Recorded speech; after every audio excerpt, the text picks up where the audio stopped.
Welcome. Let's take a look at number 11 on our exam practice for chapter 6. So Chester states his churros have a mean of 300 calories with a standard deviation of 30 calories. We'll let random variable x represent the calorie amount in one of his churros, and then we'll use this information to complete parts A through E.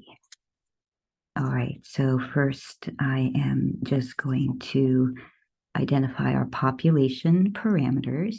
So we have a mean of 300 and a standard deviation of 30 for this population. So mu, population mean 300, sigma, population standard deviation 30. All right, over on my graph, the x-axis here represents calories in a churro, and the average, the mean was 300.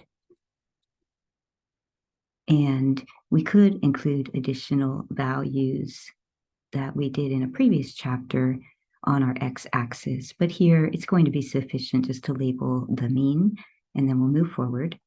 Now, part B says find the 25th percentile calorie amount. So it's always good to remember that on our symmetric bell-shaped curve here, the 50th percentile would be at the center of the distribution. So 50% of churros on one side, 50% on the other, and they want us to find the 25th percentile. All right, 25 is smaller than 50, so somewhere to the left of center. Again, we're not going to try to draw these perfectly to scale. We're just trying to get somewhat of a visual that we're looking for that calorie amount, the 25th percentile, and the definition of the 25th percentile calorie amount would be the calorie amount that separates the bottom 25% of churros from the rest. So your percentile value tells you the percent of data below that value. Okay, so let's find that value x. So to find a data point, we inverse norm, and we always inverse norm the area to the left of the value we're looking for. So we are able to inverse norm 25%, writing that in decimal. And then we need to remember to include our mean and our standard deviation. All right, and I'm just going to write these answers. You are always welcome to check them on the calculators, but just to save some time here, you could pause and make sure that when you round to a whole number, you get 280 calories. So I'm going to go ahead and put that answer here on my graph. So 280 calories is our 25th percentile, which means approximately 25% of his churros would have less than 280 calories. And then as well, out of 100% of churros, if we subtract 25% that have less than 280 calories, that leaves the remaining 75% of churros that would have more than 280 calories. So on my graph here, that value 280 would separate this 25% group from the group to the right of that greater. And so that area to the right would be 75%.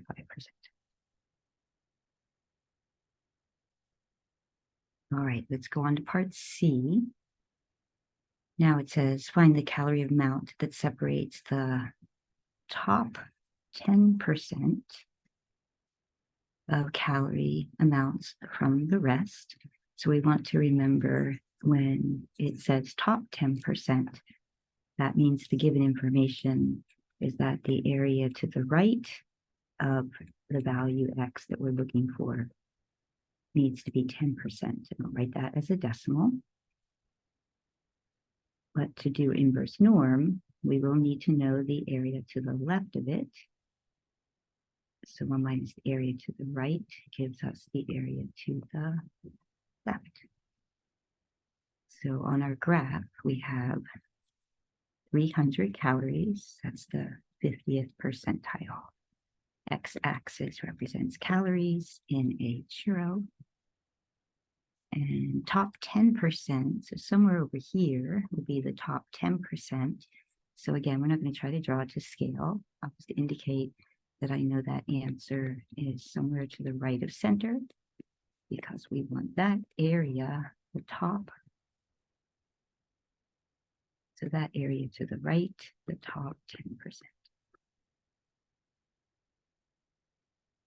All right, and we went ahead and found the area to the left of that value. And I'll write it as a percent, so 0.90, so that was the other 90% of churros. So in order to find X, we don't inverse norm area right, we inverse norm area left. And then on our calculators, we just have to remember to put that in decimal form. So we're inverse norming 0.90, and then the mean was 300, standard deviation 30. And again, you can check that out, but round it to a whole number. That will be 338. And the graph, that makes sense. 338 is to the right of 300. So that looks good. So 338 would represent the 90th percentile. So remember, percentile value tells you the percent of data below that value. So now I can say that approximately 90% of churros have less than 338 calories, abbreviate there, which means that the other 10% of churros have more than 338 calories. All right, so in both of these questions, we were talking about X, a churro calorie amount. And now let's move on to our last question here. What is the probability that a randomly selected churro has less than 290 calories? So now we're talking probability. And random variable X is calories in a churro. So here we're talking about picking a singular churro. So I like to think singular, meaning if you just pick up one churro, what is the chances that X, the calories, are less than 290? And we know we use normal CDF to find probabilities or areas. And when you shade to the left, values less to the left, the lower bound is negative infinity. The upper bound is the value. And we put in our mean and our standard deviation. And we're going to round to 4 decimal places here. That will be 0.3694 if you want to pause and check that. And I'll let you know if I prefer decimal or percents on exams, but I'll just do both here. So 36.94% chance you buy a churro that has less than 290 calories. And then the last thing we covered in our Chapter 6 adventure was the central limit theorem. So this kicks in when we start taking, instead of singular churros, we take samples of churros. So now we're going to take 10 churros at random, and we'd like to know the probability that the sample mean, so the mean of these 10 churros, so I'm just going to think of this as plural, right, more than one.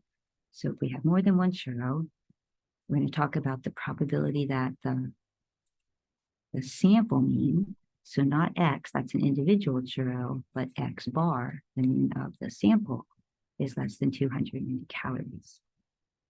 So the central limit theorem tells us when we're dealing with the distribution of sample means, the population mean remains the same as the mean of the population, but the standard deviation of the sampling distribution of the mean, so the distribution of the mean, the standard deviation changes based on that formula.